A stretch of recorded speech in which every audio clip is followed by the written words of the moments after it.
Hi friends, welcome to my channel Share Master. இன்னைக்கு நம்ம சேனலில் 25th February 2022 pre-market analysis பார்க்க போகிறோம். இந்த pre-market analysisல global market status, F&O updates, fund activity, Nifty and Bank Niftyயோட next support and resistance, stock news and market directionல பற்றி cover பண்ணியிருக்கேன். வீடியோக்குள்ளே போகிறதுக்கு முன்னாடி நம்ம சேனலை சப்ஸ்கிரைப் பண்ணாதவங்க சப்ஸ்கிரைப் பண்ணிக்கோங்க, பக்கத்தில் இருக்க பெல் ஐக்கனை ப்ரெஸ் பண்ணிக்கோங்க. ஸோ நான் போகிற இந்த வீடியோ நீங்கள் மிஸ் பண்ணாமல் பார்க்கலாம். வாங்க வீடியோக்குள்ளே போகலாம். ஃபஸ்ட்டு நம்ம குளோபல் மார்க்கெட் ஸ்டேட்டஸ் பார்க்கலாம். எஸ்ஜிஎக்ஸ் நிஃப்டி பார்த்தோன்னா 323 பாயிண்ட்ஸ் இன்க்ரீஸ் ஆகி 16,560 ட்ரேட் ஆகிட்டுருக்கு. ஏஷியன் மார்க்கெட்டில் நிக்கி பார்த்தோன்னா 329 பாயிண்ட்ஸ் இன்க்ரீஸ் ஆகி 26,300 ட்ரேட் ஆகிட்டுருக்கு. ஷங்காய் பார்த்தோன்னா 29 பாயிண்ட்ஸ் இன்க்ரீஸ் ஆகி 3,459 ட்ரேட் ஆகிட்டுருக்கு. ஹச்எஸ்ஐ பார்த்தோன்னா 83 பாயிண்ட்ஸ் இன்க்ரீஸ் ஆகி 23,984 ட்ரேட் ஆகிட்டுருக்கு. ஓவராலாக ஏஷியன் மார்க்கெட் பார்க்கும்போது பாசிட்டிவாக தாங்க இருக்குது. நெக்ஸ்ட் யூரோப்பியன் மார்க்கெட் பார்க்கலாம். யூரோப்பியன் மார்க்கெட்டில் டேக்ஸ் பார்த்தீங்கன்னா 579 பாயிண்ட்ஸ் டிக்ரீஸ் ஆகி 14,052 க்ளோஸ் ஆகிருக்கு. எஃப்டிஎஸ்சி பார்த்தோன்னா 290 பாயிண்ட்ஸ் டிக்ரீஸ் ஆகி 7,207 க்ளோஸ் ஆகிருக்கு.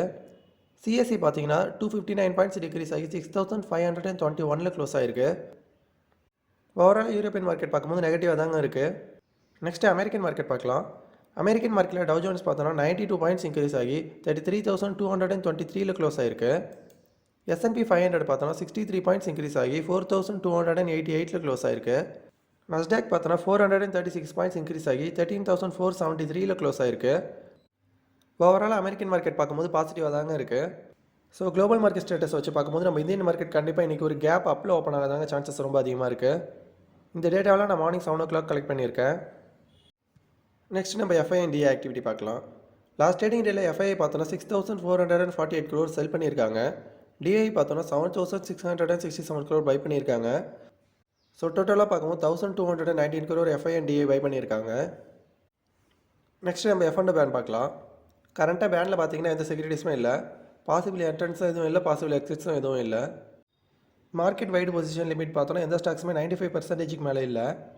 Maximum number of unsettled option contracts தான் நம்ம மார்க்கெட் வைடு பொசிஷன் லிமிட்னு சொல்கிறோம். ஸோ F&O பேனில் இருக்க எந்த ஸ்டாக்ஸுமே அன்செட்டில்டு கான்ட்ராக்ட் 95% மேலே இல்லை. பாரதி ஏர்டெல் பார்த்தோன்னா block chain technology start up அக்லிஸில் ஒரு சர்டன் அமௌண்ட் ஆஃப் ஸ்டேக் வந்து பை பண்ணியிருக்கதா சொல்லியிருக்காங்க. என்ன அமௌண்ட்டுக்கு பை பண்ணியிருக்கோங்கிறத பற்றி எந்த டீட்டெயில்ஸும் அனௌன்ஸ் பண்ணல. ராகேஷ் சர்மாங்கிறவர் பார்த்தீங்கன்னா IDBI பேங்கோட MD and CEOவாக 2018 ஒர்க் பண்ணிட்டுருக்காரு. இவர் வந்து நெக்ஸ்ட் 3 இயர்ஸுக்கும் IDBI பேங்கோட MD and CEOவாக ரீஅப்பாயின்ட் பண்ணுறதுக்கு போர்டு வந்து அப்ரூவ் கொடுத்துருக்காது IDBI பேங்க் சொல்லியிருக்காங்க.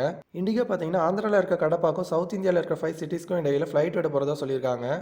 இது மட்டும் இல்லாமல் வேக்மைட் ரிப்போர்ட் பார்ட்னர்ஷிப் வச்சு அவங்களோட வெப்சைட் மூலமா டொமஸ்டிக் அண்ட் ஓவர்சீஸ் பேக்கேஜஸ்லாம் கொடுக்க போகிறதா சொல்லியிருக்காங்க. ஜைடஸ் குரூப் பார்த்தோன்னா அவங்களோட என்டிட்டி கார்டிலா ஹெல்த் கேர் லிமிடெடோட நேமை வந்து ஜைடஸ் லைஃப் சயின்சஸ் லிமிடெட்னு சேஞ்ச் பண்ணியிருக்காங்க. கோல் இந்தியா பார்த்தீங்கன்னா அவங்களோட யூஸ் பண்ணாத மைன்ஸ்லாம் ப்ரைவேட் செக்டருக்கு ஆஃபர் பண்ண போகிறதா சொல்லியிருக்காங்க. இந்த நியூஸ் பார்த்தீங்கன்னா அதானி, டாடா, JSW மாதிரியான பெரிய பெரிய கம்பெனிஸ்லாம் அட்ராக்ட் பண்ணியிருக்கு. நெக்ஸ்ட் நம்ம மார்க்கெட் டைரக்ஷன் எப்படி இருக்குன்னு பார்க்கலாம்.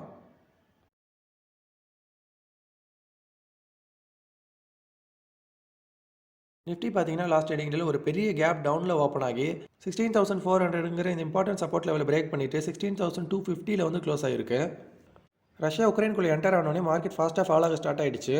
So important support level 16,400 break பண்ணிட்டு லாஸ்ட் ட்ரேடிங் லெவல் மட்டும் 4.78% ஃபால் ஆகிருக்கு. கேண்டில்ஸ்டிக் சார்ட்ஸை பொறுத்த வரைக்கும் கேப் வந்து மார்க்கெட் கண்டிப்பாக ஃபில் பண்ணோம். ஸோ இன்றைக்கி வந்து மார்க்கெட் கண்டிப்பாக ஒரு கேப் அப்பில் ஓப்பன் ஆக தான் சான்சஸ் ரொம்ப அதிகமாக இருக்குது. இந்த இம்பார்ட்டன்ட் சப்போர்ட் லெவல் தான் நிஃப்டியோட நெக்ஸ்ட் ரெசிஸ்டன்ஸ். ஸோ நிஃப்டியோட நெக்ஸ்ட் ரெசிஸ்டன்ஸ் பார்த்தோன்னா 16,400 இருக்குது. அதை பிரேக் அவுட் பண்ணிச்சுன்னா 16,600 நெக்ஸ்ட் ரெசிஸ்டன்ஸ் இருக்குது. அதையும் பிரேக் அவுட் பண்ணிச்சுன்னா 16,850 தான் நெக்ஸ்ட் ரெசிஸ்டன்ஸ் இருக்குது. அதே சப்போர்ட்னு பார்த்தோன்னா நிஃப்டியோட ஃபஸ்ட்டு சப்போர்ட் 16,180 இருக்குது. அதை பிரேக் அவுட் பண்ணிச்சுன்னா 15,900 தான் நெக்ஸ்ட் சப்போர்ட் இருக்குது. அதையும் பிரேக் டவுன் பண்ணிச்சுன்னா 15,500 தான் நெக்ஸ்ட் சப்போர்ட் இருக்குது. நெக்ஸ்ட் நம்ம பேங்க் நிஃப்டி பார்க்கலாம்.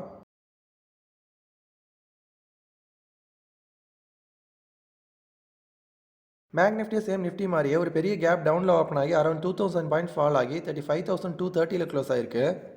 பேங்க் நிஃப்டியும் இன்றைக்கி ஒரு கேப் அப்பில் ஓப்பன் ஆக தான் சான்சஸ் ரொம்ப அதிகமாக இருக்குது. ஸோ பேங்க் நிஃப்டியோட நெக்ஸ்ட் ரெசிஸ்டன்ஸ் பார்த்தோன்னா 36,650 இருக்குது. அதை பிரேக் அவுட் பண்ணிச்சுன்னா 37,300 இந்த ட்ரெண்ட் லைனில் நெக்ஸ்ட் ரெசிஸ்டன்ஸ் இருக்குது. அதையும் பிரேக் அவுட் பண்ணிச்சுன்னா 37,700 தான் நெக்ஸ்ட் ரெசிஸ்டன்ஸ் இருக்குது. அதே சப்போர்ட்னு பார்க்கும்போது பேங்க் நிஃப்டியோட ஃபஸ்ட்டு சப்போர்ட் பார்த்தோன்னா 34,050 இருக்குது. அதை பிரேக் டவுன் பண்ணிச்சுன்னா 32,730 தான் நெக்ஸ்ட் சப்போர்ட் இருக்குது. ஸோ குளோபல் மார்க்கெட் ஸ்டேட்டஸ் சார்ட்ஸ்லாம் வச்சு பார்க்கும்போது நம்ம இந்தியன் மார்க்கெட் கண்டிப்பாக இன்றைக்கி ஒரு கேப் அப்பில் ஓப்பன் ஆக தான் சான்சஸ் ரொம்ப அதிகமாக இருக்குது. ஸோ கைஸ், இந்த வீடியோ உங்களுக்கு ரொம்ப யூஸ்ஃபுல்லாக இருந்திருக்கும்னு நினைக்கிறேன். அப்படி இருந்தால் நம்ம சேனலை மறக்காமல் லைக் பண்ணுங்கள், சப்ஸ்கிரைப் பண்ணுங்கள், ஷேர் பண்ணுங்கள்.